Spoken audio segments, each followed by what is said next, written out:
Bienvenue sur État de veille. État de veille. État De veille. État de veille. État de veille. État de veille. État de veille, état de veille, état de veille, état de veille. C'est d'être connecté au reste du monde, à ses sens.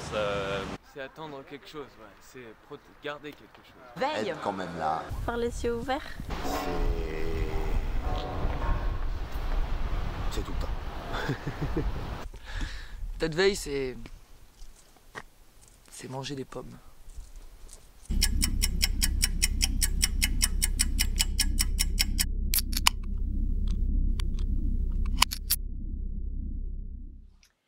Bonjour. Aujourd'hui, le thème, c'est le deuil du dû. Alors, qu'est-ce que c'est que ce dû? Eh bien, c'est ce que j'ai découvert dans les relations habituelles, quotidiennes, dans le milieu familial et surtout dans les relations de couple. Le dû, c'est cette supposée obligation très implicite que nous aurions et que nous prêterions aux autres de nous prendre en charge, de satisfaire nos désirs, de nous deviner, de nous rendre heureux, et donc assorti de la dispense que nous pourrions avoir de nous prendre en charge et de prendre la responsabilité de nos questions. Donc, sous prétexte que tu es mon mari, tu devrais me satisfaire, rentrer à l'heure, ne plus fumer, aimer le jazz, aimer la pizza et surtout accepter de te priver de ce qui pourrait être agréable pour toi, notamment aller faire du ski pour m'accompagner dans ma famille à Noël. Dans le sens inverse, c'est mes enfants, sous prétexte que je suis leur mère, pourraient attendre de moi que je les rende heureux. Eh bien ça, pas non plus.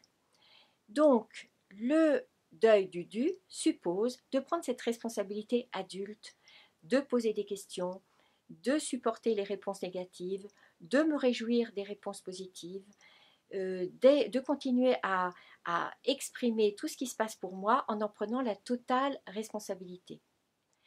Le premier travail à faire, c'est de passer de cette habitude d'avoir des attentes qui nous confirment dans une position de passivité et de bébé à une responsabilité d'exprimer des demandes et de supporter ce qui se passe ensuite. C'est-à-dire que faire le deuil du dû, c'est aussi faire un grand nettoyage des mauvaises herbes dans le jardin de nos relations. Plus question d'être dans des déceptions, des collections de griefs dans un silence réprobateur, ni de pratiquer la passivité agressive. Non, je ne suis pas en colère, alors que bien sûr l'énergie est négative. Ça veut dire aussi prendre le temps d'exprimer des émotions qui chacune sont source d'énergie, que ce soit la colère, le chagrin, la peur ou la joie, ce sont bien sûr des sources de santé pour les relations. En bref, je dirais que les autres me doivent rien, l'État me doit rien non plus, le ciel non plus ne me doit rien, c'est-à-dire si au fur et à mesure de ma route, je trouve que la vie est injuste ou que les autres sont méchants, il me reste mes yeux pour pleurer et surtout dans l'honnêteté de reconnaître que c'est ma vie et que ce sont mes émotions et que personne n'a apporté la responsabilité de ce qui se passe pour moi. Et si la vie me fait des cadeaux, si les autres me font des cadeaux, je peux apprendre à m'en réjouir et surtout, je peux prendre le temps d'exprimer ma gratitude pour ceux effectivement qui partagent ma vie ou qui sont source de toutes ces satisfactions. Et maintenant, à vos questions.